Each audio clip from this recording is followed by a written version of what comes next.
Ancap. Bonjour. Bienvenue au 10e Festival des théâtres de Saint-Valery-sur-Somme. C'était un plaisir de vous accueillir pour cette 10e édition. Cette semaine, vous nous avez présenté La Petite Fille du Sable, Oui.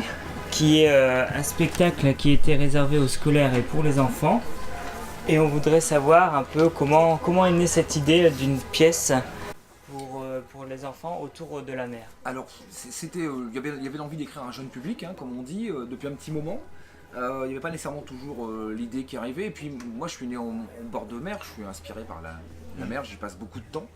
Et l'idée est partie d'une légende de marin qui dit que dans chaque goéland vit l'âme d'un noyé, de quelqu'un qui s'est perdu en mer. Je trouvais ça très joli.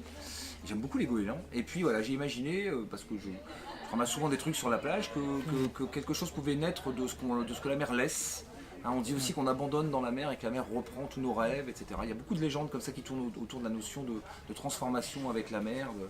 La mer prend, la mer transforme, etc. Et donc j'ai imaginé comme ça que les objets ou que ce que la mer laissait en partant s'agglomérait comme ça et produisait un personnage, une vie, une petite fille qui était appelée à disparaître à la marée suivante. Le spectacle se passe au temps d'une marée et que comme elle était avalée par la mer, elle renaissait en goéland. Voilà.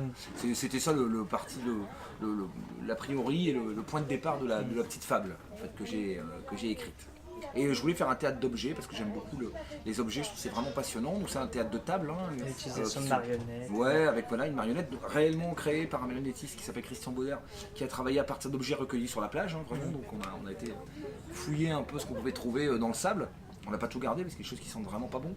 Et quand ça stagne dans la mer, on a triché un peu. On a recréé des fois des choses parce qu'on ne pouvait pas les utiliser. Elles étaient vraiment en trop mauvais état ou elles sentaient très mauvais.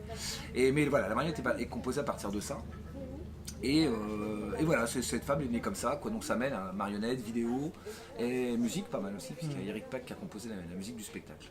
Combien ça vous a pris de temps afin de constituer, rassembler toutes les pièces pour former c'est compliqué à répondre parce que c'est jamais sur un temps continu. C'est toujours sur des épisodes.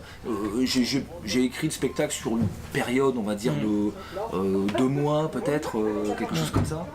Mais pas en continu, avec des moments d'arrêt, des reprises, etc.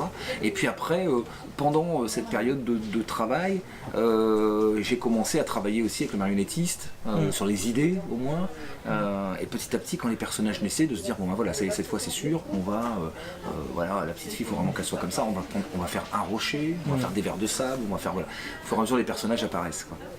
Puis après ça va assez vite, hein, après le travail de répétition c'était sur 3 semaines on va dire. D'accord. 3 semaines. Mais la période de création globalement, c'est en tout 4 mois, 5 mois, avec des tranches, hein, parce qu'on fait aussi d'autres choses entre deux, quoi, forcément, quoi. Voilà. Très bien, merci beaucoup Laurent. Merci. Merci.